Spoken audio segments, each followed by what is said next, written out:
Kung kayo po ay mahihilig pumarty, may mga nagyayaya sa inyo na kung sino-sino, kahit kakilala ninyo, bantayan pong maigi ang inyong mga iniinom. Baka po nalalagyan ang mga inumin ninyo ng gamot na ito. Ang epekto sa katawan, pag-usapan natin.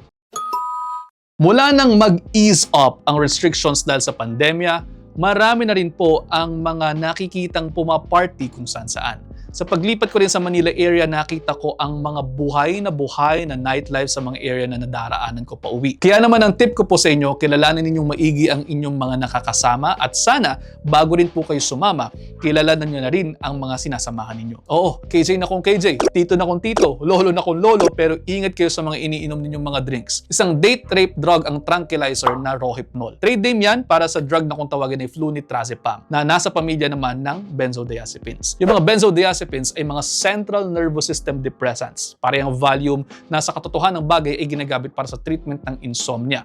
Pero since 1990s, nakita po na ang Rohypnol ay nagagamit bilang drug of abuse at nagagamit din bilang date rape drug dahil inilalagay ito minsan ng mga taong walang magawang matino sa mga buhay nila sa mga iniinom ng mga gusto nilang biktimahin. Kaya naman kapag nakainom kayo niyan, po pwede kayong mawalan ng kakayanang madepensa ng inyong sarili, maging confused at halos hindi mo maalaala ang nangyari. Ang tawag nga din dito ay roofie.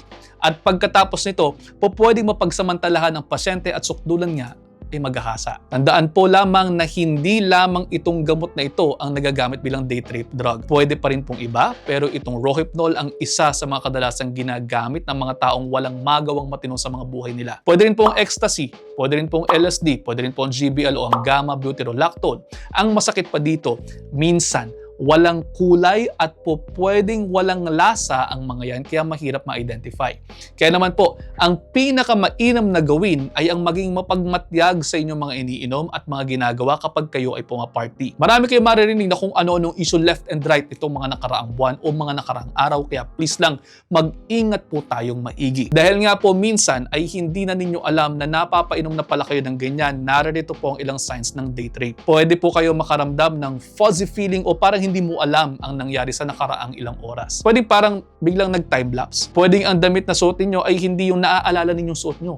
Pwedeng sira, pwedeng stained, at hindi mo na maalaala kung bakit ganoon. Pwede rin pakiramdam mo sobrang sakit ng katawan mo at may mga tama ka na hindi mo alam kung saan nanggaling. Although pwede pa rin naman dahil sa ibang bagay ang mga nabanggit natin, pero mag-ingat pa rin po kayo sa lahat ng ginagawa ninyo at sa lahat ng inyong mga pinupuntahan, pati na rin sa mga nakakasama at nakakausap ninyo araw-araw. Minsan, hindi na natin alam kung sino pa ang pagkakatiwalaan lalo sa panahon ngayon. Mainam din po na ipaalam sa inyong mga magulang o sa inyong mga kaibigan kung saan kayo pupunta para mayroong makakaalam ng mga galaw ninyo kung may kahina-hinalang bagay na mangyari sa inyo.